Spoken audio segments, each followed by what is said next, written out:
And welcome to the program. I'm Roby Brock. A new study commissioned by the group supporting recreational cannabis, Responsible Growth Arkansas, suggests a lot of new economic activity if Issue 4, which would legalize adult use marijuana, passes. Here are a few highlights from the report. $2.4 billion in cumulative economic activity, 6,400 new jobs, $285 million in new state tax collections, and $50 million in new local tax collections.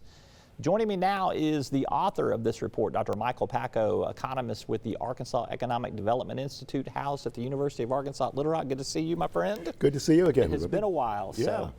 You looked at a lot of other states to synthesize this data. I want you to tell me a little bit about that process and tell me which states kind of come closest to mirroring what Arkansas could experience. Well, we in order to figure out what we should expect, we looked at states that have been through the same experience of starting off with a medical marijuana regime and then changing to adult use. There are about 19 states that have actually legalized recreational marijuana, but several of them are just getting underway or they're wrapped up in all the bureaucratic details of setting up the program. So we found 9 or 8 other states that we were able to use, that we had at least a full year of data for 2021. And then it was just a matter of comparing those states to Arkansas's population and income to get a sense of what the relative size of the industry might be in our state. And obviously from this report, a lot of economic activity. I want to dive a little bit more into that. But tell me first of all, what happens in those states where the medical marijuana usage falls off and shifts to recreational marijuana? How does that transition kind of work in some of those states? Well, what we saw in a couple of states, at least, where we had enough data to make some judgment about it, in Colorado and Michigan in particular, that the medical marijuana sales began to become a smaller fraction of the total sales over time.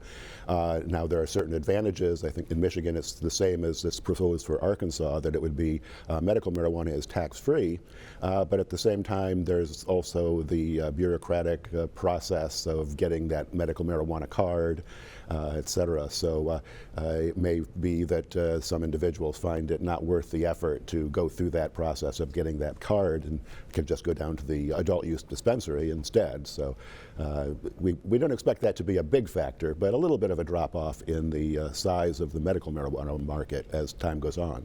So the $2.4 billion that's referenced in the study is over, I think, a 5-year period.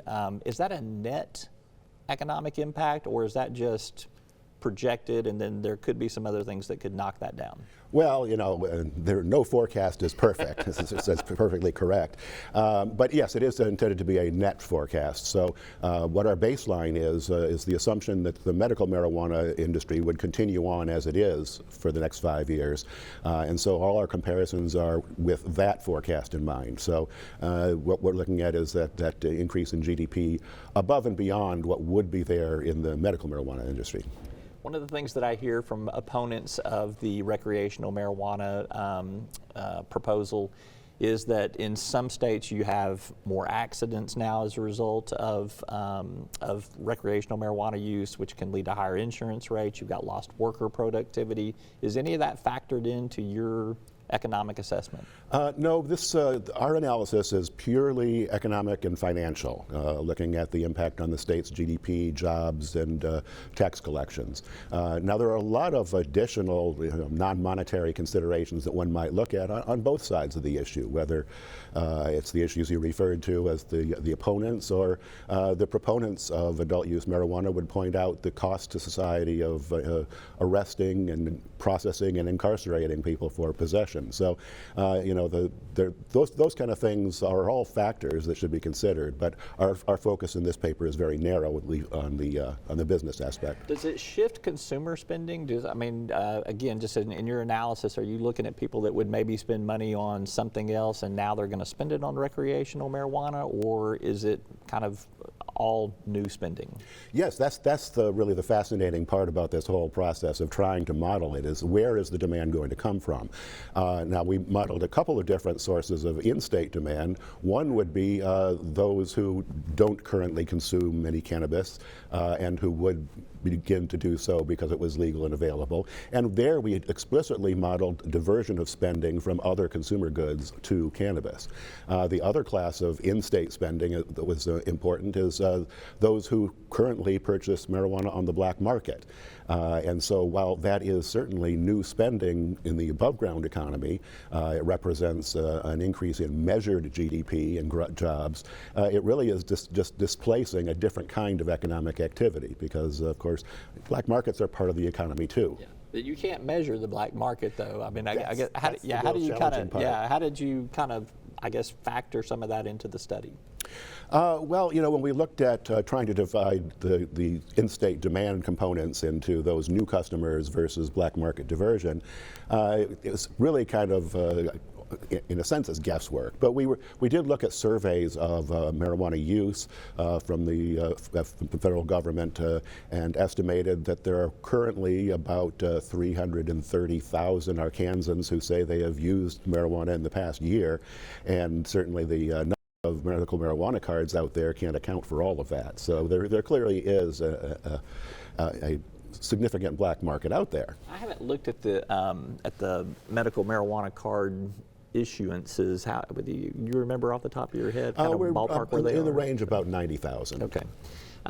You also mentioned too in the report and the analysis that there could be some impact on tourism in Arkansas, that people may actually come to Arkansas because it is now available here, that this could be some sort of, I'm not saying a tourism recruiting tool, but I'm skeptical that the state of Arkansas say the natural state, dude. You know, I mean, I think it'd be a little bit. But what did you find in terms of tourism's potential impact? Well, that's always a big factor that is important in impact studies, is how much out-of-state business it brings into the state. And in this case, we looked at 3 different types of tourism that might be generated by this. Those who choose to consume some cannabis while they're already in Arkansas on their planned vacation. Those who might just briefly come to the state to purchase and consume cannabis. And then there are those who might choose to take their vacation here in the state because cannabis is available and legal. Now, that last category was very significant to the amount of spending that we can count for economic impact, because basically everything they would spend while they're in the state we can attribute to the fact that we have the adult use cannabis. Actually, that's one of the ways we kind of looked at a range of forecasts. We said, well, what if no one actually comes to Arkansas just to consume cannabis? How would that affect the results? And it's really only 3% less cannabis sold, but about 25% less economic activity generated. All right.